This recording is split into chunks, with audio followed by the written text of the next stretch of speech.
Is it visible? Screen दिख रही है सबको? Okay okay okay.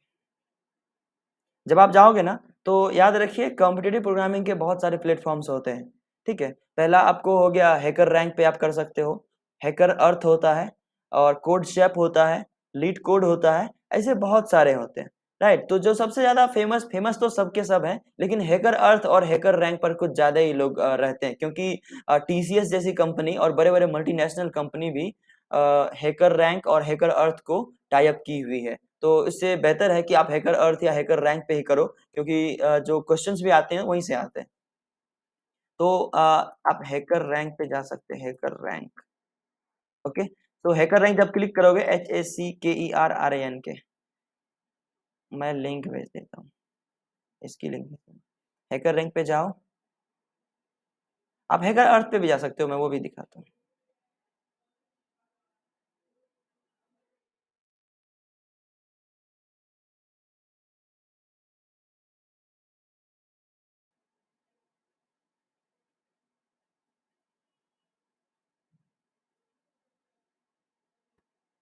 As a programmer job पाने के लिए, या फिर जॉब तो हर किसी का मोटो होता है कि हम आईटी सेक्टर में जॉब करें, तो प्रोग्रामिंग और ये कॉम्पिटिटिव प्रोग्रामिंग, राइट, इस पे तो अच्छा खासा आपको एक्सपीरियंस होना चाहिए। तो ये देखिए, ये हैकर रैंक का डैशबोर्ड है। ठीक है, तो आप लोग, मैं जैसा कि लॉगिन किया हुआ हूँ तो मुझे ऐसा दिखा रहा है। आप देख लो प्रोफाइल 33% ये दिखा रहा है, ये सब प्रोफाइल है, मतलब आप कितना चीज डालते हो, कितना आपने कोडिंग किया है। ठीक है, तो मैं पहले करता था, अब जब से जॉब कर रहा हूँ एज ए डेटा साइंटिस्ट, मैं ये सब नहीं करता, क्योंकि अब तो मेरा फील्ड अलग हो गया। तो मैं ये भेज रहा हूँ हैकर रैंक का, पहले आप लोगों को लॉगिन करनी होंगी, और ये हैकर अर्थ का। ठीक है, अब ज्यादा कहीं जाने की जरूरत नहीं है, आप इसी में से कोई एक या दोनों पे भी कर सकते हो, राइट, ज्यादा कंफ्यूज ना होए। तो यहाँ भी आप जाएं, साइन अप करें, साइन अप तो मैं हुआ होऊंगा पहले से, लॉगिन करता हूँ।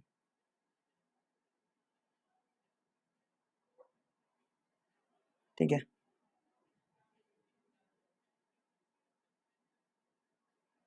ये देखिए, ऐसा कुछ डैशबोर्ड आपको हैकर अर्थ पर मिलेगा, और ऐसा कुछ डैशबोर्ड आपको हैकर रैंक पे मिलेगा। राइट, तो आपको करना क्या है, आपको बस अ, ये देखिए 38%, 25 पॉइंट्स मुझे मिले हैं। राइट, ये पाइथन में इधर कर रहा, कब कब का करके छोड़ दिया था मैं। ये प्रॉब्लम सॉल्विंग 37%, राइट, मुझे मिले हैं, मैं क्योंकि इतना किया था। और आपको अगर किसी और प्रोग्रामिंग लैंग्वेज में इंटरेस्ट आती है, तो सी, पाइथन, C++, रूबी, जावा और आर्टिफिशियल इंटेलिजेंस के क्वेश्चन सॉल्व कर सकते हो, डेटाबेसेस के क्वेश्चन सॉल्व कर सकते हो। जैसे आपको आता है ना, अगर माइस्क्यूएल की क्वेरी होती है अलग अलग, तो आप उसकी क्वेरी को फायर करके रन करवा सकते हो ना। तो क्या होता है ना कि आप लोग जो लास्ट ईयर वाले हैं, और जो कोई भी ईयर के हैं, मैटर नहीं करता। मैटर ये करता है कि अगर आप इस पे नहीं प्रैक्टिस करोगे ना, तो आपको क्वेश्चंस कहाँ से मिलेंगे। राइट, आपने पढ़ लिया सब कुछ, सारे सिंटेक्सेस का नॉलेज अगर आपको हो भी गया, तो आप क्वेश्चन कहाँ पे सॉल्व करोगे, यहाँ पे करोगे।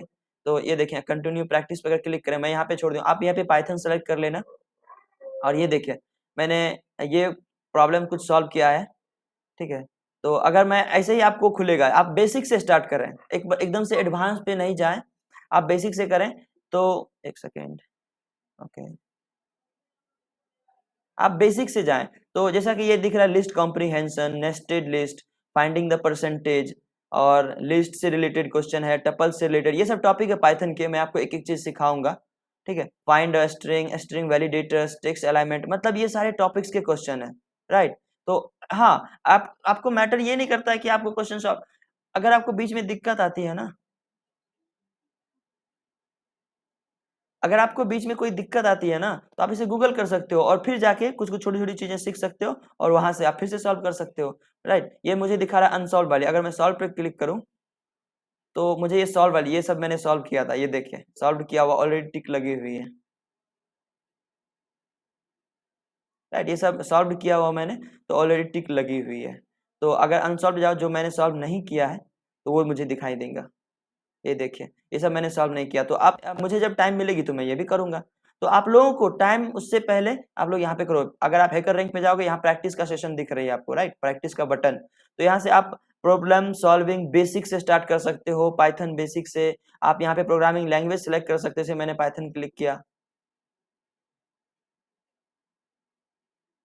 ठीक है, पाइथन पे क्लिक किया तो ये सब खुल गई। उसी तरह से ये हैकर अर्थ पे भी वहाँ कर सकते हो। जैसे अगर प्रैक्टिस या ये दिख रही है आपको, प्रैक्टिस पे क्लिक करोगे ये सारा यहाँ पे खुल जाएगा, ठीक है।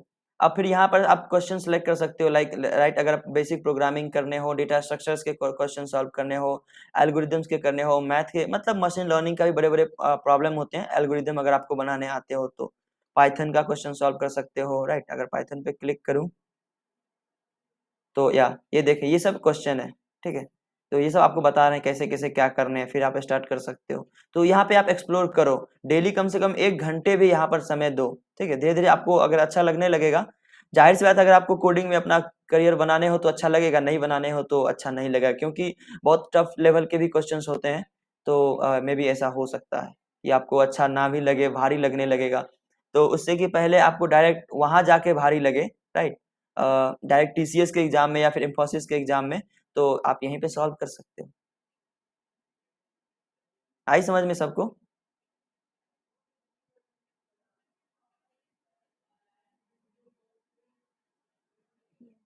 हाँ, आप करोगे ना, आप लोग कॉम्पिटिटिव प्रोग्रामिंग? मैं प्रोफाइल चेक करूंगा आपने कितना किया है। अगर आप सिर्फ अपना नाम बता दोगे तो मैं चेक कर लूंगा कि आपकी एफिशिएंसी कितनी है, अच्छी है, बुरी है, कैसा है, नहीं है, ठीक है। तो आप लोग जब भी टाइम मिले वो किया करो। बहरहाल चलते हैं आज के लेक्चर की ओर। तो कल जैसा कि मैंने आपको सिखाया था, कल जो जो अवेलेबल थे, बेसिकली ज़्यादा कुछ बताया नहीं था, आइडेंटिफायर्स ही बताया था कि आइडेंटिफायर को कैसे सेट करते हैं, कैसे किसी स्ट्रिंग को रखते हैं। बेसिक अब ये नहीं बता रहा हूँ, अभी डेटा टाइप मैंने नहीं बताया है, तो आपको इंटीजर, स्ट्रिंग ये सब में ज़्यादा कंफ्यूज होने की जरूरत नहीं है, राइट। अभी आपको बस ये समझना है कि आइडेंटिफायर्स को डिक्लेरेशन कैसे करते हैं इन पाइथन, राइट। तो पहले आपको ये पता होना चाहिए कि घर में जब कोई बच्चा होता है तो उसका सही नाम कैसे करते हैं, नामांकन होता है ना, तो उस पे ध्यान दिया जाता है लोगों का, फिर वो चीजें देखी जाती है। तो मैंने आपको सब कुछ बता दिया था, उम्मीद है ये सब आपको याद भी है, कैसे किसका नाम रखते हैं। अगर आपको किसी के अंदर कोई स्टोर करनी हो तो राइट, आपने देखा कि किसी इंटीजर से उसका नाम स्टार्ट नहीं कर सकते। हाँ, बीच में आपको एक बात बता दूं, पाइथन जो होता है ना प्रोग्रामिंग लैंग्वेज, वो केस सेंसिटिव होता है। अब केस सेंसिटिव का क्या मतलब होता है?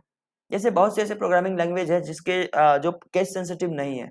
इसका मतलब ये है कि वो इस चीज को सपोर्ट नहीं करती है कि आप ऊपर नीचे, मतलब कैपिटल और स्मॉल दोनों लेटर्स का इस्तेमाल करें, राइट। अगर आपको नेम इक्वल टू ऐसा कुछ लिखना है तो ठीक है।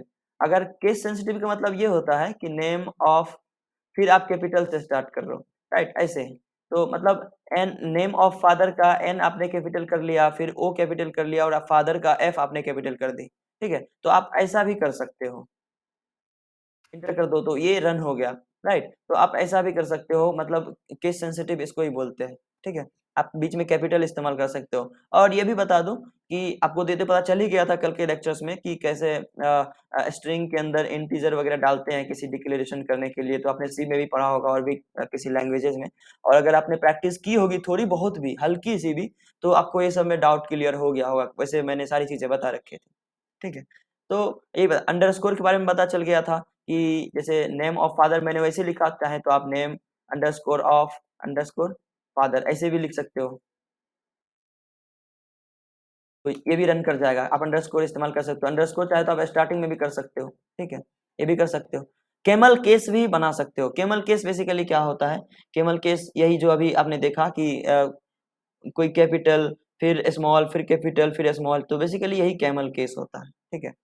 और और हाँ, एक बात और जो याद रखें, अंडरस्कोर से जब आप स्टार्ट करते हो किसी चीज को, तो बेसिकली ये रिकमेंड नहीं किया जाता है कि कोई डेवलपर किसी वेरिएबल का नाम अंडरस्कोर से रखे। आप कर सकते हो, लेकिन आप ना रखें तो बेहतर रहेगा, क्योंकि आपको बार बार लिखने पड़ते हैं ना, बार बार उसको कहीं यूज करना पड़ता है। जैसे अगर आपने रखा a इक्वल टू 12, तो आपको कहीं ना कहीं यूज करना है इस a की वैल्यू को, तो आप अंडरस्कोर a इक्वल टू 12 ऐसे ही रख सकते हो। मतलब आप रख तो सकते हो, पर ये अच्छा नहीं लगता, राइट।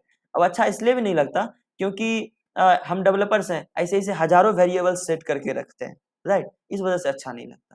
तो ऐसे करें आप। अंडरस्कोर का मतलब एक और होता है, आप हमेशा याद रखें कि अंडरस्कोर जो होता है ना, प्राइवेट जो मेथड होते हैं पाइथन में, उसके लिए इस्तेमाल किया जाता है। प्राइवेट मेथड क्या होता है?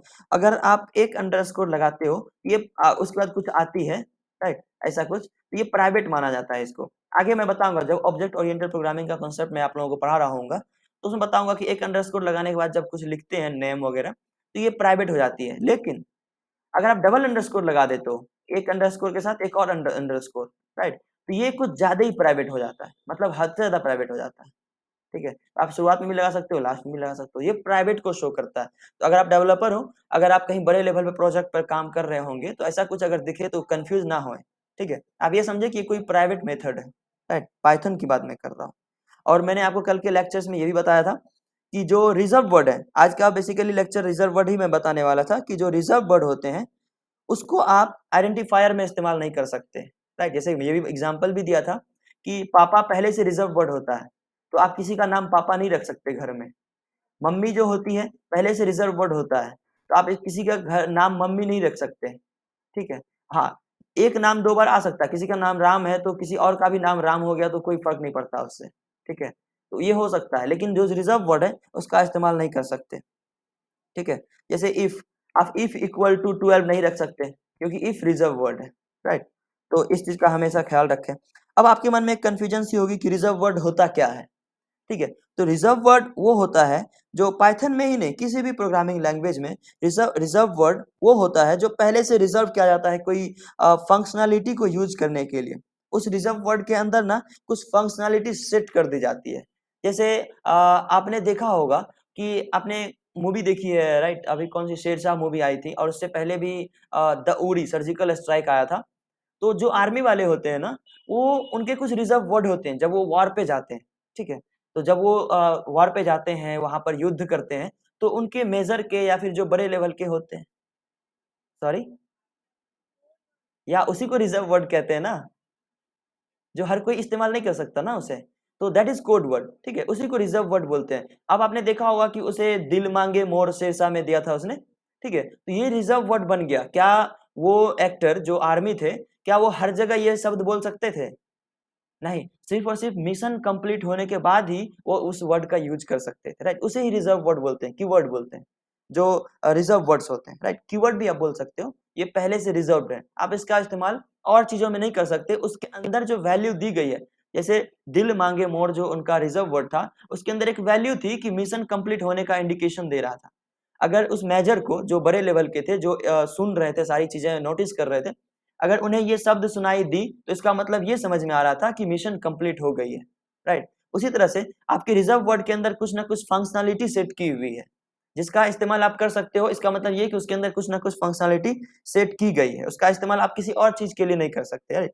That is reserve word. ठीक है, तो यही रिजर्व वर्ड होता है। तो अब बात करते हैं पाइथन में बेसिकली कितने रिजर्व वर्ड होते हैं। हाँ, एक बात मैंने आपको पहले लेक्चर्स में भी बताया था कि ये कोई आपसे पूछने वाला नहीं है इंटरव्यू में कि पाइथन में कितने रिजर्व वर्ड होते हैं, आप ये बताओ सी में कितने होते हैं, सी प्लस प्लस में कितने होते हैं, जावा में कितने होते हैं। No anyone going to ask this questions, right. क्योंकि ये कोई पूछने वाली चीज नहीं होती, ये आविष्कार होते रहती है, नए नए कीवर्ड्स बनते रहते हैं। ठीक है, और कोई कोई डिलीट भी होते रहते हैं, तो ये नहीं, कोई नहीं पूछेगा, लेकिन फिर भी आपको पता होना चाहिए। जैसे पाइथन में बुलियन आपको बताया था, ठीक है, 0 और 1, ट्रू। ट्रू जो है ये मैं नोटपैड में बताता हूँ, राइट। तो जैसे ट्रू होती है, ट्रू क्या है, रिजर्व वर्ड है। आप इसका इस्तेमाल किसी और चीज के लिए नहीं कर सकते। जैसे किसी स्ट्रिंग वैल्यू के लिए या फिर कहीं आइडेंटिफायर में आप ट्रू का इस्तेमाल नहीं कर सकते। फॉल्स, फॉल्स का इस्तेमाल आप आइडेंटिफायर्स में हर जगह नहीं कर सकते, क्योंकि ये रिजर्व वर्ड है। N O N E, none. जब आप एक चीज हमेशा याद रखें, पाइथन में everything is an object. Python में हर चीज ऑब्जेक्ट होता है। ठीक है, हर आपने जो डिक्लेरेशन कर दी, उसके अंदर भी कुछ ना कुछ फंक्शनैलिटी जो आपको पता नहीं है वो आ जाती है, राइट। जैसे कि आपने ए के अंदर ए के अंदर 12 आपने डाल दी, ठीक है। अब ए आपको तो सिर्फ पता है कि ए एक वेरिएबल है जिसके अंदर 12 नाम का इंटीजर है, ठीक है, लेकिन ये ऑब्जेक्ट बन गया। ये सिर्फ वेरिएबल ही नहीं है, ये ऑब्जेक्ट बन गया। इसलिए कहा जाता है कि पाइथन के अंदर हर एक चीज ऑब्जेक्ट है। इसका एग्जाम्पल यही है कि ए जो है ना, अपनी खुद वैल्यू लेके चलती है, राइट। ए के अंदर बहुत सारे फंक्शनलिटी तुरंत क्रिएट हो जाते हैं, चाहे कोई भी आप डालो। अगर आपने नेम इक्वल टू राहुल डाला, तो ये नेम के अंदर ना ऑलरेडी बहुत सारे फंक्शनलिटी खुद से क्रिएट हो जाते हैं। वो आपको मैं आगे सिखाऊंगा कि वो फंक्शनलिटी क्या क्या है। ठीक है, तो इसलिए इसमें हर चीज ऑब्जेक्ट कहलाता है। तो अब जाहिर सी बात है, जब हर एक चीज ऑब्जेक्ट है तो नन भी इसलिए बनाया गया है कि कुछ ऐसे ऑब्जेक्ट होते हैं जिसके अंदर कोई वैल्यू नहीं होती है, राइट, उसे नन बोलते हैं, जो कि कोई भी वैल्यू नहीं होती है। जैसे अगर नेम इक्वल टू नन डाल दूं, ठीक है, तो नेम के अंदर क्या वैल्यू आ गई, नन, मतलब नेम के अंदर कुछ भी नहीं है, ठीक है। अगर नेम प्रिंट करूं तो कुछ भी नहीं प्रिंट करेगा, देख रहे हो, क्योंकि उसके अंदर कुछ भी नहीं है, खाली है, वो नल है। जो आप नल पढ़ते थे सी और सी प्लस प्लस में, यहाँ पे वो नन होता है, NONE। फिर अगर आप बात करें AND एंड, तो एंड को आप किसी आइडेंटिफायर में इस्तेमाल नहीं कर सकते, राइट, क्योंकि एंड एक कीवर्ड है। जैसे आप और भी सी और सी प्लस प्लस जैसे प्रोग्रामिंग लैंग्वेज में ये वाले एंड का इस्तेमाल किया करते थे, ठीक है, ये वाले एंड का इस्तेमाल किया करते थे, लेकिन यहाँ पर ये वाला नहीं, यहाँ पे ये वाला कीवर्ड होते हैं जो एंड के लिए इस्तेमाल किया जाता है। और जैसे पाइथ सी और सी प्लस प्लस में आपने और के जगह पे ये इस्तेमाल किया होगा, राइट, जैसे ए और बी, ठीक है, लेकिन यहाँ पे ऐसा नहीं होता, यहाँ पे ओ आर और का इस्तेमाल किया जाता है। मैंने आपको पहले लेक्चर्स में ही पाइथन का जब इंपॉर्टेंस बता रहा था, तो मैंने समझाया था कि पाइथन जो है ना, वो इंग्लिश लेवल का लैंग्वेज होता है। जैसे आप इंग्लिश का बुक पढ़ रहे हो ना, कुछ उस लेवल से आप इसको बना सकते हो इसमें कोड, तो इसलिए कुछ ज्यादा यूजर फ्रेंडली है, आपको समझने में ज्यादा दिक्कत होती नहीं है और आपको मजा आता है इसमें कोड करने में, राइट। NOT, जैसे पाइथन में आपने देखा और भी प्रोग्रामिंग लैंग्वेज आपने देखे होंगे, नोट का इस्तेमाल अलग तरीके से किया जाता है, लेकिन यहाँ पे NOT लिखा जाता है, ठीक है। अब ये भी एक कीवर्ड है, इसका इस्तेमाल आप नहीं कर सकते। IS इज, इज भी एक कीवर्ड है, क्योंकि इज का इस्तेमाल वैल्यू चेक करने के लिए किया जाता है, तो आप इसका इस्तेमाल ऐसे इज इक्वल टू हेलो नहीं लिख सकते, एरर देगा। मैं आपको करके दिखाऊं, इज इक्वल टू या कोई भी 12, इज में आप 12 नहीं डाल सकते, क्योंकि इज एक कीवर्ड है, इसका काम कुछ और है, तो आप इसका इस्तेमाल नहीं कर सकते। फिर आता है इफ आप इस्तेमाल नहीं कर सकते, ठीक है, आप इल्स इस्तेमाल नहीं कर सकते, ये आप मत भूलिएगा, ये क्रॉस है, ठीक है, ये आप इस्तेमाल नहीं कर सकते, एरर आएगी, राइट। इल्स का इस्तेमाल आप नहीं कर सकते, जैसे बोलचाल में करते हैं ना इल्स, तो इल्स भी ये कीवर्ड है यहाँ पर, राइट। फिर पाइथन के अंदर एक इलिफ नाम का कीवर्ड है, इफ इल्स इलिफ इस्तेमाल करते हैं, ठीक है। जैसे आपने सी और सी प्लस प्लस पढ़ा होगा, तो पहला लगाते हैं इफ, फिर लगाते थे ills if, right, ills if, और यहाँ पे ये नहीं होता, यहाँ पे इलिफ होता है इसके जगह पे, राइट। फिर व्हाइल लूप होती थी जब पाइथन में, तो व्हाइल लूप को आप एज अ आइडेंटिफायर इस्तेमाल नहीं कर सकते, क्योंकि व्हाइल का एक अलग वर्क है, ठीक है, इसको आप इस्तेमाल नहीं कर सकते। अगर फॉर लूप की बात करें, तो फॉर एक कीवर्ड है जिसका इस्तेमाल फॉर लूप लगाने में किया जाता है, तो आप इसको कीवर्ड या फिर वेरिएबल या फिर आइडेंटिफायर में इसका इस्तेमाल नहीं कर सकते। ब्रेक तो आपने उसमें भी पढ़ा होगा, सी और सी प्लस प्लस में भी, अगर कोई पढ़ा है, या फिर ये बता दूं कि ब्रेक भी एक कीवर्ड है, आप इस कीवर्ड का इस्तेमाल आइडेंटिफायर में नहीं कर सकते, राइट, क्योंकि ये इसका काम कुछ और है, इसके अंदर पहले से कोई फंक्शनैलिटी डाल दी गई है, ठीक है। आप कंटिन्यू का इस्तेमाल नहीं कर सकते, कंटिन्यू भी एक कीवर्ड है जिसका इस्तेमाल आप किसी आइडेंटिफायर को डिक्लेरेशन करने के लिए नहीं कर सकते, क्योंकि इसका काम कुछ और होता है, ठीक है। आप रिटर्न का इस्तेमाल नहीं कर सकते, क्योंकि आपको ये तो पता ही है रिटर्न के बारे में, कुछ वैल्यू रिटर्न करती है किसी फंक्शन के अंदर से, ठीक है, तो आप इसका भी इस्तेमाल एज अ आइडेंटिफायर नहीं कर सकते, ठीक है। ट्राई भी होता है, आपने एक्सेप्शन हैंडलिंग अगर पढ़ा है तो ठीक है, नहीं तो मैं पाइथन में पढ़ाऊंगा। पाइथन में एक्सेप्शन हैंडलिंग कुछ ज्यादा ही अच्छा से वर्क करता है, ठीक है, वो मैं आगे समझाऊंगा क्या होता है। ट्राई, फिर एक होती है एक्सेप्ट, एक्सेप्ट भी एक क्या है, कीवर्ड है, इसका इस्तेमाल आप आइडेंटिफायर के रूप में नहीं कर सकते, क्योंकि इसका बहुत अच्छा वर्क होता है, इसका पहले से कुछ इसके अंदर फंक्शनलिटी डिफाइन की गई है, राइट। और भी बहुत सारे ऐसे होते हैं, जैसे आपको मैंने पहले बताया था कि लाइब्रेरी पाइथन में बहुत ज़्यादा अवेलेबल है, ठीक है। पहले से ही ऑलरेडी बहुत सारे लाइब्रेरी बने हुए हैं जिसका आपको कोड करने की ज़रूरत नहीं है। लाइक अगर आपको 10 वैल्यू को जोड़ना है, तो आप उसका सम फंक्शन का यूज़ कर सकते हो, ठीक है। आप उसको ऐड कर सकते हो, आपको बार-बार लूप चलाने की भी ज़रूरत नहीं है, ऐसा है पाइथन, ठीक है। इसलिए किसी भी लाइब्रेरी को यूज़ करने के लिए उसको इम्पोर्ट करना पड़ता है, IMPORT। आप इसको याद ना रखें, बस समझने के लिए समझ जाएँ, ठीक है। आप नोट्स में बना सकते हो, स्क्रीनशॉट ले सकते हो।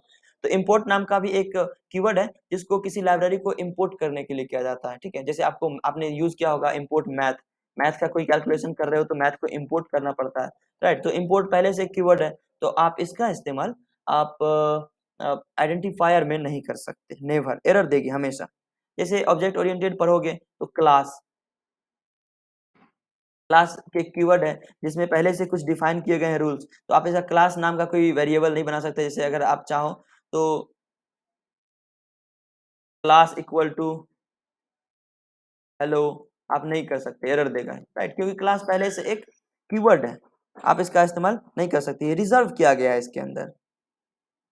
अब एक बात और रखें, रिजर्व वर्ड जो होते हैं ना वो हमेशा अल्फाबेट्स ही होते हैं, लाइक अभी आपको मैंने इतने सारे रिजर्व बताए, और भी 33 है total, number of reserve words are 33।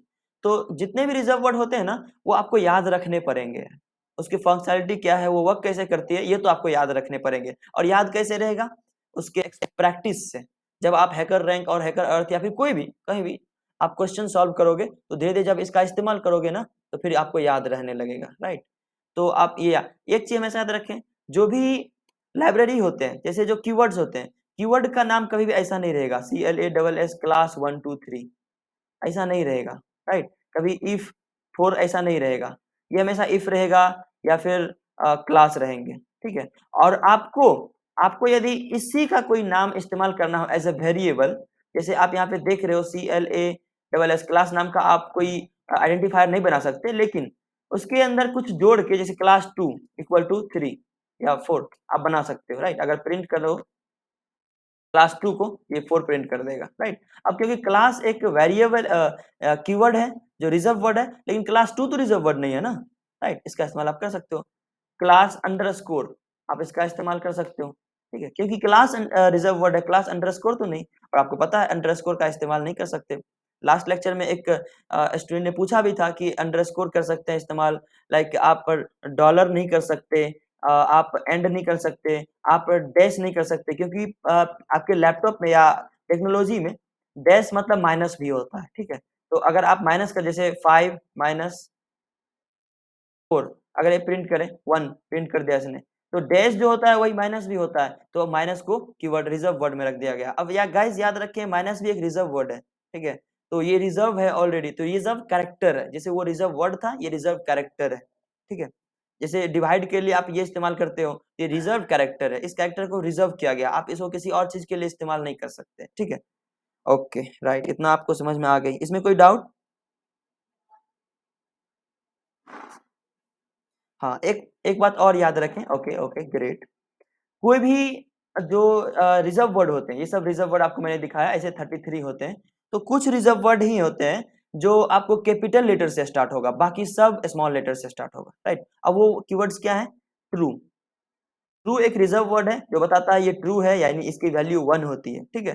तो ट्रू जो है ये आपका टी कैपिटल से स्टार्ट होता है, लेकिन जब आप स्मॉल ट्रू की बात करें तो ये एक स्ट्रिंग है, ठीक है, इसके अंदर आप 5 डाल सकते हो, ठीक है। इस ट्रू का ये ट्रू कीवर्ड नहीं है, ये ट्रू स्ट्रिंग है, आइडेंटिफायर। आप इसका इस्तेमाल जैसे आप नेम करते थे, ए करते थे, वैसे इस ट्रू का आप इस्तेमाल कर सकते हो, ठीक है। लेकिन जब बात आती है कैपिटल टी से स्टार्ट होने वाली ट्रू को, तो ये बुलियन है, इसका मतलब 1, ट्रू मतलब 1।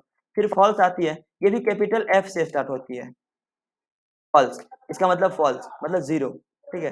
अगर आप प्रिंट करो फॉल्स को, ये फॉल्स प्रिंट कर रहा है, ये फॉल्स जो है ये कीवर्ड है और ये कैपिटल लेटर से स्टार्ट होती है। और तीसरा कौन सा है? NONE नन, ठीक है, नन के अंदर कुछ भी नहीं, नल। तो ये नन जो है ये कैपिटल एन से स्टार्ट होता है। अगर आप स्मॉल एन से नन स्टार्ट करो तो ये एक कीवर्ड नहीं है, ये आप अपने मन से आइडेंटिफायर बना सकते हो, इसके अंदर हेलो रख सकते हो, ठीक है। अगर आप प्रिंट करो नन को, इसने नन हेलो प्रिंट कर दिया।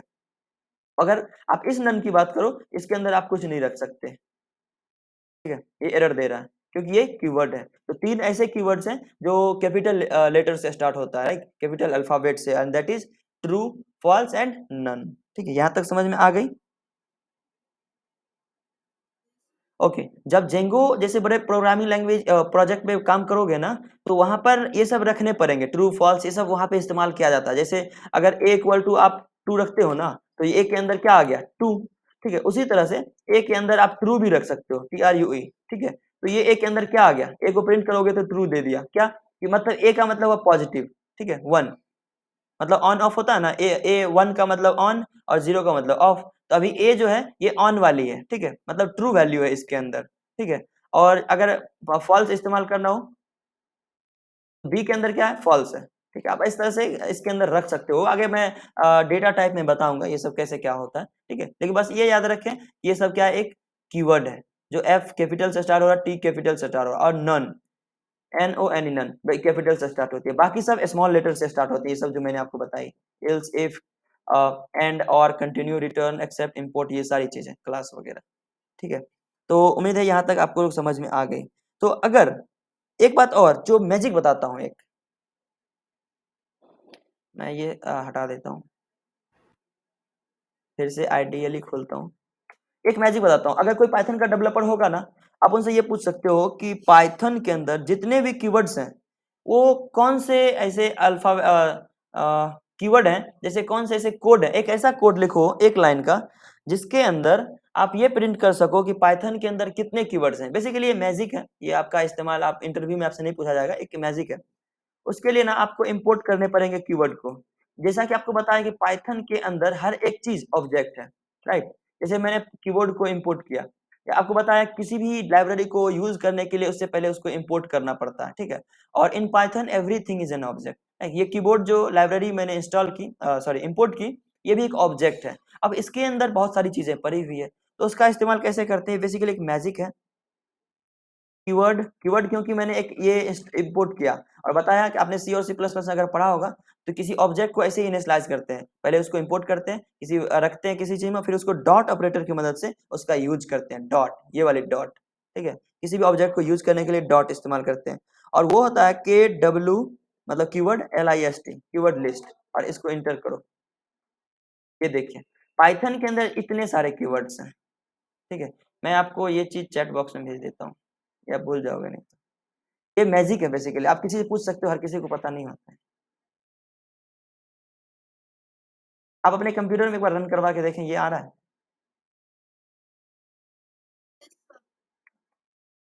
Everyone,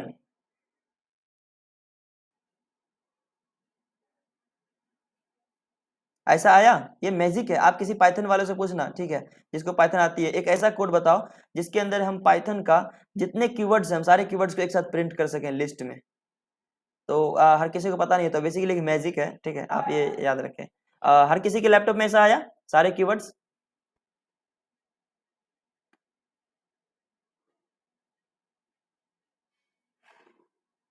M I audible? Hello? Okay okay cool.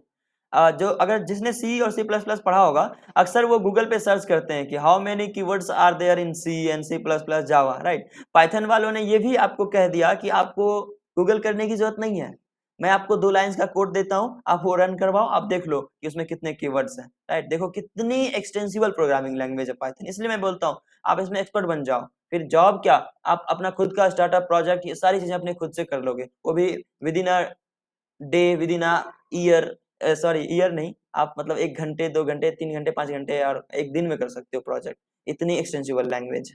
Okay, सो ये आपने देख ली ये। तो अब डेटा टाइप के बारे में बात करते हैं, क्या होता है data type, I want to no.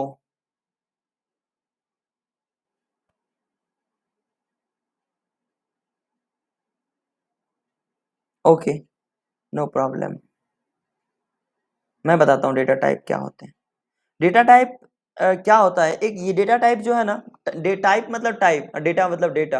अब पाइथन या किसी भी चीज में हर एक चीज डेटा ही होता है, ठीक है। आप कोई डेटाबेस देख लो, तो उसके अंदर अगर छोटी सी वैल्यू भी स्टोर होगी, दैट इज डेटा, ठीक है। और डेटा जहां पर स्टोर होता है उसे डेटाबेस कहते हैं। और डेटा किस टाइप का है उसे डेटा टाइप कहते हैं, ठीक है। अगर आपने आइडियली खोलो, और अगर आपने वहां पे देखा होगा कि ए के अंदर 12 है, इसका मतलब ये इंटीजर है, ठीक है, इंटीजर है, नंबर्स हैं ये, ठीक है। तो ये, अब क्योंकि ये 12 एक डेटा है, ठीक है, आपको पता होगा डेटा एक रॉ मटेरियल होता है, तो 12 एक डेटा है जो ए के अंदर स्टोर है, ठीक है। तो ये स्टैटिक बेसिकली है कि ये कोई मेमोरी में स्टोर नहीं कर रहा है, मेमोरी में तो स्टोर कर रहा है, ठीक है, लेकिन यहाँ पे आपको शो भी कर रहा है। ये एक स्टैटिक बेसिकली यही होता है कि अब ए के अंदर जो डेटा 12 हमारा स्टोर हुआ, उसे ही अब ये ए जो है ना, अब ये डेटाबेस में स्टोर कर रहा है इसको, ठीक है, आपके कंप्यूटर सिस्टम की मेमोरी में, तो ये डेटाबेस में स्टोर कर रहा है, ठीक है। और ए जो है डेटा है, इसी को डेटा कहते हैं। और ये किस टाइप का डेटा है उसे डेटा टाइप कहते हैं, वो बताता है डेटा टाइप ये किस टाइप का डेटा टाइप है, ठीक है। अब ये इंटीजर टाइप का हो गया क्योंकि इसके अंदर 12 है, ठीक है। अब ये तो आइडेंटिफायर है ना, ये तो कुछ भी हो सकता है। अब इसके अंदर 12 है, तो ये इंटीजर टाइप का डेटा हो गया, ठीक है। अब बी मान लेते हैं और इसके अंदर हेलो है, तो ये क्या हो गया, ये स्ट्रिंग टाइप का हो गया, आपने पढ़ा होगा ना, स्ट्रिंग टाइप का डेटा हो गया, ठीक है, क्योंकि इसके अंदर ना इंटीजर वैल्यू नहीं है, ये हेलो 1 2 3 से अलग है, ठीक है, तो हेलो क्या हो गया, स्ट्रिंग टाइप का डेटा टाइप, ठीक है। और भी डेटा टाइप्स होते हैं पाइथन में, लगभग 13 14 डेटा टाइप्स होते हैं, ठीक है, तो जो अलग अलग जिनका काम अलग अलग होता है, और इसी का इस्तेमाल ज़्यादा से ज़्यादा डेटा स्ट्रक्चर में किया जाता है। तो अगर आप लोग डेटा स्ट्रक्चर पढ़ेंगे, पढ़ना ही पड़ेगा, क्योंकि जब आप कोडिंग कर रहे हो तो डेटा स्ट्रक्चर तो उसका मेन चीज होता है, पिलर पार्ट होता है डेटा स्ट्रक्चर। अगर आपको डेटा स्ट्रक्चर नहीं आता तो प्रोग्रामिंग तो आप कर ही नहीं सकते, ठीक है, और आप अच्छा खासा उसमें एक्सपीरियंस नहीं होगा आपको जब डेटा स्ट्रक्चर नहीं आएगा, और कॉम्पिटेटिव प्रोग्रामिंग भी नहीं कर सकते, और जो टेक्निकल कोडिंग होता है, कोडिंग राउंड किसी कंपनी का, वो भी नहीं निकलेगा आपसे। तो आपको डेटा स्ट्रक्चर आना चाहिए, और उससे पहले आपको पता होना चाहिए किस किस टाइप के डेटा टाइप होते हैं। तो पाइथन के अंदर जो, अगर सबसे जो मैं बता रहा हूँ कौन कौन से डेटा टाइप होते हैं। पहले तो इंट होते हैं, इंट मतलब इंटीजर, राइट। तो अभी जो आपने देखा यहाँ पे 12, ये इंट है, बेसिकली इंटीजर है, ठीक है। अभी वो कैसे पता करते हैं मैं वो भी बता दूंगा। फिर अगला जो है फ्लोट, फ्लोट मतलब जो डेसिमल वैल्यू होते हैं, ठीक है, उसे फ्लोट कहा जाता है। डेसिमल इन द सेंस आपको पता ही होगा 3.4, अगर मैं बताऊं सी इक्वल टू 2.3, राइट, ये डेसिमल वैल्यू है। और ये क्या है, ये डेसिमल वैल्यू, इसे ही फ्लोट कहते हैं, फ्लोट वैल्यू, राइट। और उसके बाद अगला जो होता है कॉम्प्लेक्स, आपने 11 12 में कॉम्प्लेक्स पढ़ा होगा। कॉम्प्लेक्स कैसे होते हैं, अ, ऐसे 2 प्लस इमेजिनरी पार्ट होता है कुछ ऐसा, 3i रूट अंडर -1 टाइप का होता है, ठीक है। तो कॉम्प्लेक्स वैल्यू उसे बोलते हैं। अगला जो डेटा टाइप है वो है बुल। बुल तो आपको पता ही है, उसके अंदर क्या आते हैं, 0 और 1। बुलियन वैल्यू पढ़ा है ना आपने डिजिटल में, तो वो उसके अंदर 0 और 1 आते हैं। आपने देखा था 0 का मतलब फॉल्स और 1 का मतलब ट्रू, ठीक है। तो ये बुल के अंदर आते हैं। फिर होते हैं स्ट्रिंग, पाइथन के अंदर ये स्ट्रिंग आती है, ये बताता है कि आपका डेटा टाइप स्ट्रिंग है, ये देखो स्ट्रिंग। तो ये जो बी आपका कीवर्ड आइडेंटिफायर है जिसके अंदर ये डेटा अवेलेबल है, ये कौन सी वैल्यू है, इसका डेटा टाइप क्या है, स्ट्रिंग, ठीक है, ये स्ट्रिंग टाइप का है। फिर आते हैं बाइट्स। पाइथन में बाइट्स भी एक डेटा टाइप है, जब आप अपर लेवल पे जाओगे तो आपको पता चलेगा बाइट्स भी एक डेटा टाइप है जिसका इस्तेमाल आप छोटे छोटे कोडिंग में कर सकते हो, ठीक है। फिर एक होती है बाइट एरे, बाइट एरे। फिर जब उसी को आप एरे में कन्वर्ट करोगे तो वो बाइट एरे बन जाता है जिसमें स्मॉल वैल्यूज होती है, तो वो बाइट एरे कहलाती है।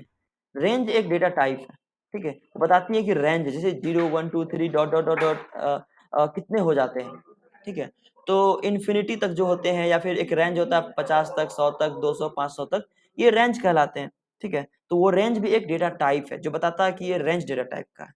और ये लिस्ट, ये तो इतना ज्यादा औसम है ना पाइथन के अंदर, तो आप कंफ्यूज हो जाओगे। मतलब इसका स्टडी अगर नहीं आता तो आपको पाइथन नहीं आता, ठीक है।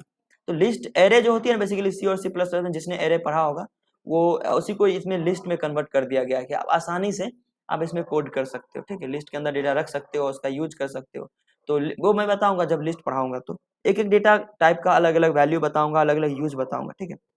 फिर होता है सेट, आपने पढ़ा होगा 11 12 में सेट क्या होते हैं, सेट कर्ली ब्रेसेस में रखा जाता है, उसे सेट बोलते हैं। तो सेट भी एक डेटा टाइप है, राइट। अगर मैं यहाँ पे करके दिखाऊं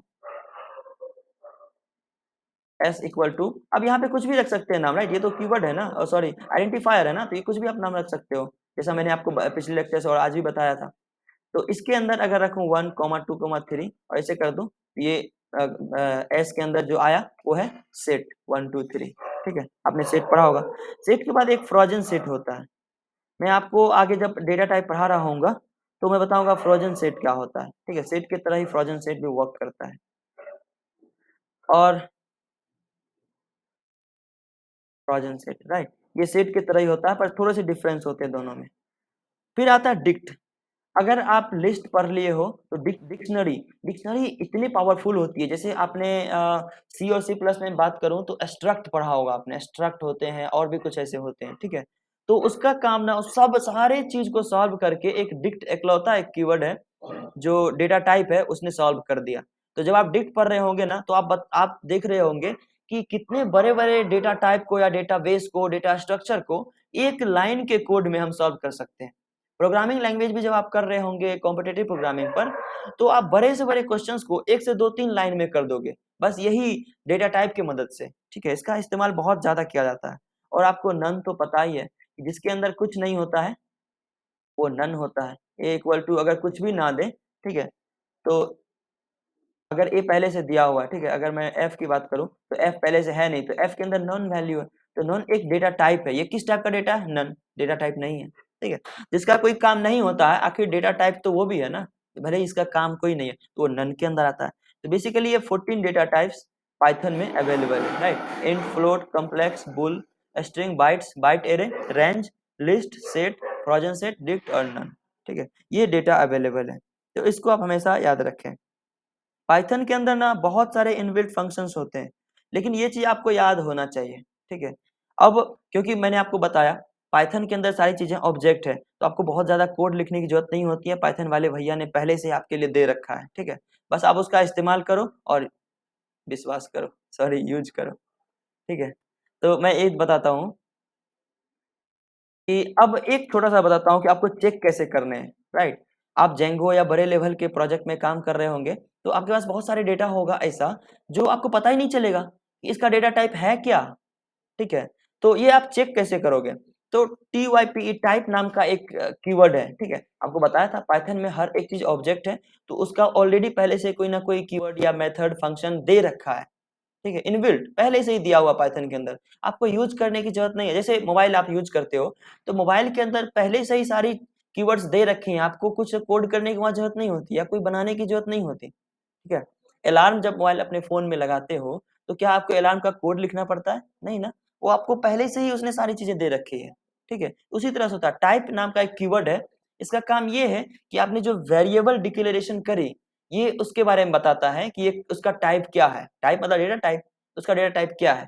मान लेते हैं a equal to 12, b equal to hello और c इक्वल टू 1.5 और d इक्वल टू ट्रू, ये रखें, ठीक है? ये आपको इतना तो अभी तक बताया गया है, राइट? तो मैं जानना चाहूँगा एक-एक करके, किसी से मैं पूछता हूँ कि जो लास्ट ईयर में हो तो उन्हें तो पता ही होगा। जो राधा आप बताओ ये C किस टाइप का डेटा टाइप है?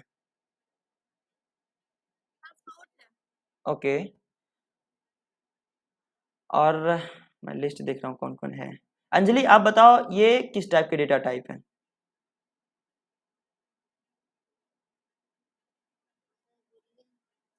Boolean, okay, cool.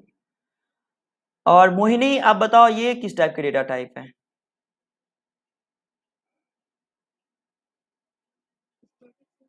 Static? No. Integer? या 1, 2, 3, 4, 5 ये सब इंटीजर के अंदर आते हैं, चाहे माइनस भी हो या प्लस हो, आते तो सब इंटीजर के अंदर है, ठीक है? एंड सुमित, सुमित आप बताओ ये किस टाइप के डेटा टाइप हैं?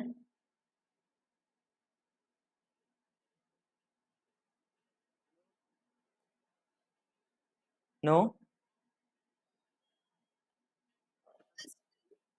या स्ट्रिंग, ये स्ट्रिंग, स्ट्रिंग का मतलब क्या होता है? आप अपना नाम लिखते हो ना, वो स्ट्रिंग है और आप अपना एज लिखते हो ना, वो इंटीजर है, राइट? जैसे कि अगर नेम इक्वल टू अगर मैं लिखूं सुमित, अच्छा आप स्ट्रिंग लिखने के लिए मैंने आपको बताया था कि कोट्स डबल कोट इस्तेमाल करना पड़ता है।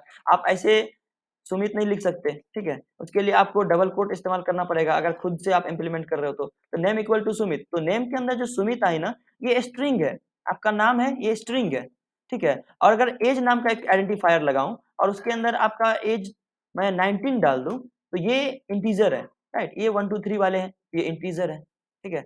और अगर मैं आपकी हाइट लिखूं, हाइट इक्वल टू 5.9, ठीक है? तो ये क्या है? ये फ्लोट वैल्यू है, ये डेसिमल में है, पॉइंट में है, ठीक है? ये क्या है? ये फ्लोट वैल्यू है।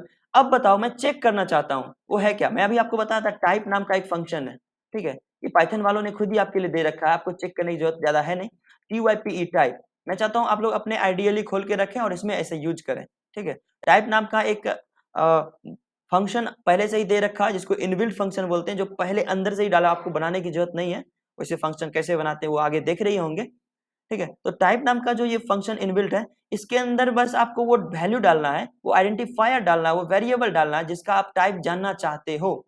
ये तो अभी आपको बहरहाल दिख रहा है ना कि a इक्वल टू 12 तो 12 इंटीजर है, b इक्वल टू हेलो ये स्ट्रिंग है, c इक्वल टू 1.5 तो ये फ्लोट है, d इक्वल टू ट्रूथ तो ये बुलियन है, आपको दिख रहा है। तो जब आप बड़े लेवल के प्रोजेक्ट पे करोगे तो दिखेगा नहीं, ठीक है।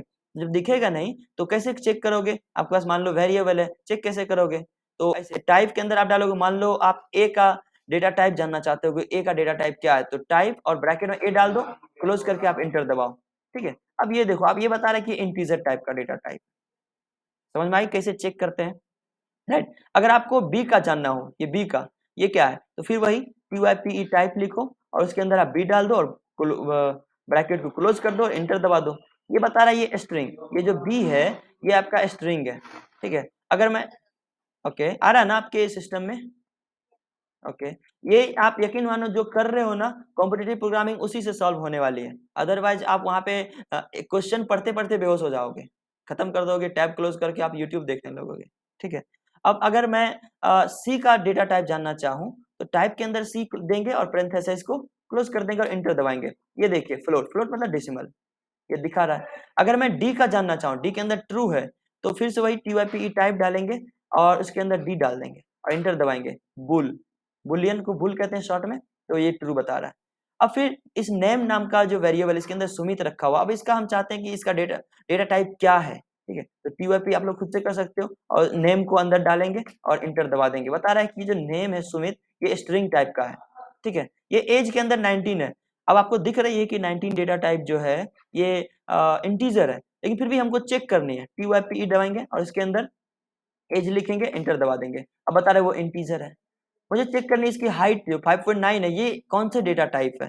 तो फिर TYPE HEIGST हाइट लगाएंगे और पेरेंथेसिस क्लोज करके इंटर दबा देंगे, फ्लोट, ठीक है। समझ में आया कैसे चेक करते हैं। और ऐसे ही जब डिक्लेरेशन में सिखाऊंगा लिस्ट कैसे डिक्लेयर करते हैं, तो ये सबसे लिस्ट अगर मैं बताऊं थोड़ा सा, लिस्ट वन इक्वल टू, ये आपको समझने की जरूरत नहीं है, मैं बस बता रहा हूँ, जब लिस्ट पढ़ाएंगे तब आपको समझ में आएगा। जैसे एक लिस्ट है, जैसे एरे होती है ना, वैसे तो लिस्ट है।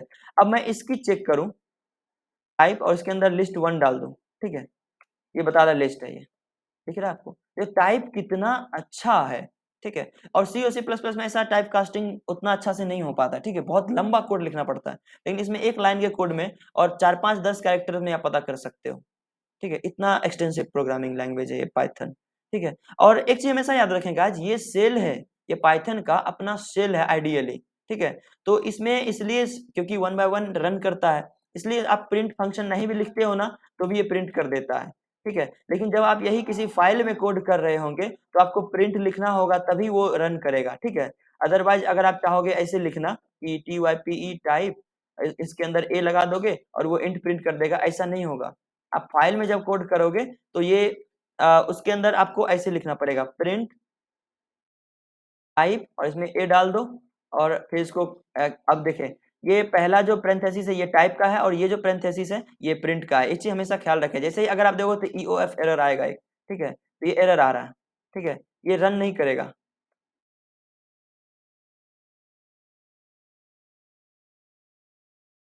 ठीक है, तो ये रन नहीं करेगा, आपको क्लोज करना पड़ेगा और जब इंटर दबाओगे तब जाके ये रन करेगा, ठीक है। तो ये टाइप का पेरेंथेसिस है और ये जो पेरेंथेसिस है ये प्रिंट का पेरेंथेसिस है और इंटीजर है, राइट। तो अब आपको सबलाइम टेक्स्ट या ये सब जाओगे बाद में, ठीक है। अब मैं आपको एक एक चीज एक्सप्लेन करूंगा, ठीक है, कि अभी जो मैंने आपको लिखाया, राइट, मैंने काट दिया, अभी जो लिखाया था इंटीजर, फ्लोट, कॉम्प्लेक्स, बूल, ये सब चीज मैं एक एक चीज अलग अलग एक्सप्लेन करूंगा, ठीक है। प्रिंट फंक्शन तो आपको पता चल ही गया, उसके अंदर किसी चीज को कैसे रखते हैं और प्रिंट करते हैं। टाइप फंक्शन आपको पता चल गया कि टाइप के अंदर कैसे किसी का हम टाइप पता कर सकते हैं, वो कौन से डेटा टाइप का है, राइट। एक और कीवर्ड आप पता कर लो बस, आईडी, इसको मैं कट कर देता हूँ, भर गया, ठीक है। एक फंक्शन है पाइथन का, इनबिल्ट है, आपको खुद से बनाने की जरूरत नहीं है, इनबिल्ट है। जैसे आप मेमोरी एड्रेस पता करने के लिए सी और C++ में क्या इस्तेमाल करते थे, एनीवन, उसका एड्रेस पता करने के लिए?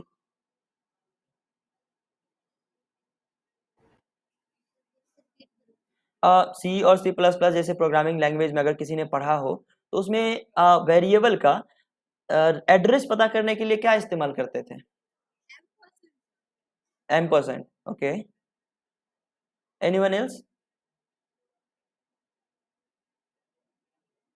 पॉइंटर बोलते थे उसको, राइट? पॉइंटर के अंदर एड्रेस वगैरह हर चीज का नोटिस किया जाता था। पाइथन में क्या कर किया है पाइथन वालों ने, पॉइंटर को हटा दिया। अब आपको पता चल गया होगा कि पॉइंटर में कैसे एस्ट्रिक इंटीजर वगैरह का इस्तेमाल करते थे और उसमें कंफ्यूजन सी होती थी, ठीक है। अब उसमें कंफ्यूज होते थे उसमें कि यार पॉइंटर पढ़ने के लिए उसके बहुत सारे कीवर्ड्स को याद रखना पड़ता था जो कि अननेसेसरी था, वो यूजफुल नहीं थे। क्या आपको लगता है पाइथन सी और सी प्लस प्लस में जो इतने सारे लाइब्रेरी को यूज करना पड़ता है, याद करना पड़ता है, ऐसा सिंटेक्स होता है, क्या लाइफ में उसका यूज है कहीं? नहीं। आपको जो काम है ना, जिस चीज का काम आप कर रहे हो, आपको उससे मतलब होनी चाहिए था, ठीक है। उतना वो रटने की जरूरत नहीं है। तो पाइथन वालों ने क्या किया, पॉइंटर को हटा दिया, एड्रेस के लिए मात्र एक कीवर्ड बनाया, आईडी, ठीक है। आईडी, बस उसका आप एड्रेस ही चेक करनी है ना, और कुछ तो चेक नहीं करना। तो कोई फ्लोट एम्परसेंड डालने की जरूरत नहीं है। आपको बस पता करना हो उसका एड्रेस क्या है आपके लैपटॉप के अंदर या अपने सिस्टम के अंदर, जैसे A = 12।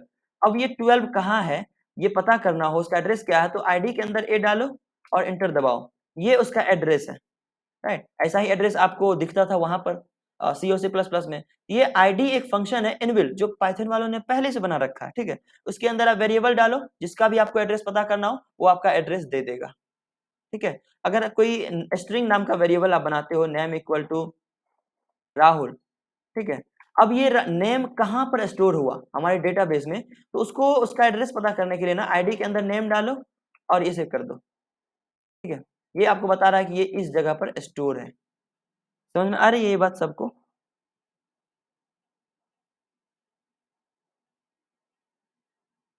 समझ में आया आईडी फंक्शन का काम क्या है? ओके, कोई बताना चाहेगा आईडी फंक्शन का काम क्या है?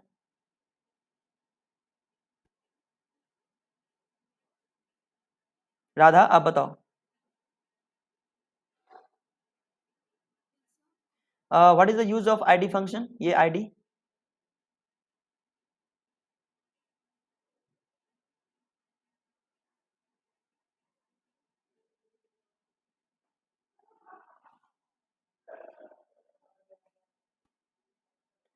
रवि, आप बताओ ये आईडी फंक्शन का क्या काम है?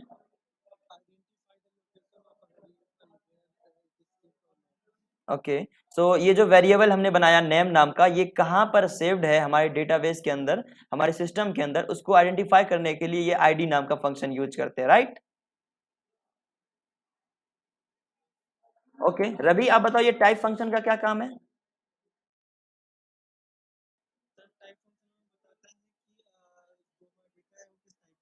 लाइक जैसे कि क्या क्या हो सकते हैं वो? या एग्जैक्टली एग्जैक्टली, ठीक है। और मैंने आपको 3 मेजर फंक्शन बताया, ठीक है। पहला तो आईडी था, दूसरा टाइप था, और तीसरी जो थी वो प्रिंट था। 3 ऐसे इनबिल्ट फंक्शन है जिसका इस्तेमाल आप प्रोग्रामिंग में लाइन बाय लाइन कहीं ना कहीं करते रहोगे। प्रिंट का फंक्शन वही किसी चीज को प्रिंट करने के लिए, अगर आपने डिक्लेरेशन कर दी तो डायरेक्ट इसके अंदर आप उसका वैल्यू डाल दो और प्रिंट कर देगा। जैसे ए पहले से डिक्लेयर्ड है, ठीक है, ए आपने असाइन कर दी, तो ए प्रिंट करोगे, वो एंटर करो, ए के अंदर जो 12 था उसने प्रिंट कर दिया। और जो नहीं है डिक्लेरेशन, आप उसको एज ए स्ट्रिंग प्रिंट कर सकते हो, जैसे हेलो वर्ल्ड कहीं नहीं रखा हुआ, ठीक है, तो आप इसको ऐसे प्रिंट कर सकते हो स्ट्रिंग बना के। लेकिन अगर आपने कहीं डाला है तो उसको आप ऐसे स्ट्रिंग बना के नहीं, आप उसका खुद नेम मतलब उसके वेरिएबल नेम से प्रिंट कर सकते हो। तो 3 ऐसे फंक्शंस, प्रिंट, टाइप, वो डेटा टाइप किस टाइप का है, ठीक है, और आईडी वो कहाँ पर स्टोर है, ठीक है। अभी जैसे मैंने नेम नाम कोई बनाता हूँ, जैसे f = 6.7, ठीक है, ये फ्लोट है। अगर मैं चेक करना चाहूँ तो TYPE और f में डाल के इंटर करूंगा, FLOAT फ्लोट बता रहा है। लेकिन मैं जानना चाहता हूँ ये f जो है 6.7 ये किस जगह पर स्टोर है, ठीक है। तो आईडी ब्रैकेट में और ये क्या डाल दूंगा, f, और इंटर दबा दूंगा। ये बता रहा है हमारा लोकेशन ये है, हमारे सिस्टम के अंदर इस जगह पर वो स्टोर है। ये मेमोरी एड्रेस है जो आप M% की मदद से सी और सी प्लस प्लस में करते थे, ठीक है। यहाँ पर ये सब नहीं करना है, यहाँ पर बस आईडी फंक्शन का इस्तेमाल करना है। पाइथन में हर एक चीज ऑब्जेक्ट है। तो ठीक है, कोई कंफ्यूजन किसी को यहाँ तक? आप पूछ सकते हो, माइक अगर किसी का खराब हो, बोलने में दिक्कत आ रही हो, तो आप चाहे तो चैट बॉक्स में लिख सकते हो, कोई दिक्कत नहीं है। मैं हैकर रैंक के बारे में बता दिया। हो सके तो मैं प्रिंट फंक्शन और ये सब कैसे प्रैक्टिस करते हैं इसका लिंक भेज दूंगा, तो आप लोग जिन किसी को भी करने हो, any one of you if you are interested to like सीखना हो, कोडिंग करना हो, कॉम्पिटिटिव जॉब चाहिए या ऐसी चीजें, और जिन्हें लगता है कि आप फर्स्ट ईयर में ही हो, अभी सेकेंड ईयर में हो, थर्ड ईयर में हो, तो उससे मैं ये बता दूं कि आईआईटी कॉलेज आपके कॉलेज से इसलिए डिफरेंट है क्योंकि वो फर्स्ट ईयर में ही प्लेसमेंट ले लेते हैं। मेरे एक सीनियर है, उसका नाम मयंक नाम के एक सीनियर है हमारे। वो आईआईटी यहाँ से थे, गुवाहाटी या रुड़की से थे कहीं। उनका फर्स्ट ईयर में गूगल में हो गया था। मैं खुद सुन के आश्चर्य हो गया था। उनका एक्चुअली एक मीटअप था भोपाल में, तो उनका मैंने देखा तो मैं आश्चर्य हो गया, यार फर्स्ट ईयर में कैसे गूगल में हो गई। तो उनका कोडिंग स्किल कुछ इस तरह था, और वो हुई कॉम्पिटिटिव प्रोग्रामिंग की मदद से। उसने इतना कॉम्पिटिटिव करा फर्स्ट ईयर में। उनका एक एनवायरनमेंट भी था। तो अगर आपको लगता है कि आपका एज बहुत कम है, आप फर्स्ट ईयर में ही हो, तो you are wrong, believe me. आप लास्ट ईयर में करोगे कुछ समझ में नहीं आएगा, ठीक है। तो आप फर्स्ट ईयर से स्टार्ट करो सीखना, वरना ये सब चीज दोबारा सीखोगे समझ में नहीं आएगा। अभी से प्रैक्टिस करो, प्रॉब्लम आएगी तभी आप प्रैक्टिस कर रहे हो अच्छे से, बिलीव मी। प्रॉब्लम नहीं आ रही है इसका मतलब आप प्रैक्टिस नहीं कर रहे हो, राइट। तो अगर किसी को कंफ्यूजन हो तो आप पूछ सकते हो। एनीवन? Okay, no confusion. तो कल के लेक्चर में मैं बताऊंगा अभी जितनी भी मैंने आपको डिस्कस करी थी, जो डेटा टाइप है, integer, float, complex, bool, string, bytes, byte array, range, list, और क्या था, tuple, set, frozen set, dictionary और नन, ठीक है। तो एक एक करके इंटीजर क्या होती है, कैसे स्टोर करते हैं, कैसे चेक करते हैं, कैसे इंटीजर से स्ट्रिंग में बदलते हैं, कैसे स्ट्रिंग से इंटीजर में बदलते हैं, आस्की वैल्यू क्या होता है, कॉम्प्लेक्स क्या होता है, बूल, ये सब कल के लेक्चर्स में बताऊंगा। तो कल का लेक्चर वैसे भी बहुत ज्यादा इंपॉर्टेंट होने वाली है, क्योंकि अगर वेरिएबल या डेटा टाइप आपका अच्छी नहीं है, तो बिलीव मी आप कॉम्पिटिटिव प्रोग्रामिंग करने में लाइन बाय लाइन घबराओगे या करोगे ही नहीं। पहली बात तो आप में जितने अभी ज्वाइंट है, इसमें से एक या दो मुश्किल से आप कॉम्पिटिटिव प्रोग्रामिंग पर आप कोड करोगे, क्योंकि जो होते हैं ना कि जैसे डर नहीं लगता, तो जो चाहते हैं कि मैं कुछ करूं वही करेंगे, अदरवाइज ठीक है यार देख लेंगे ऐसा कुछ होगा, ठीक है, राइट। तो अगर कोई किसी को प्रॉब्लम हो तो आप कभी भी पूछ सकते हो। तो ठीक है, मिलते हैं कल के लेक्चर्स में, तब तक के लिए have a good day, see you, bye bye.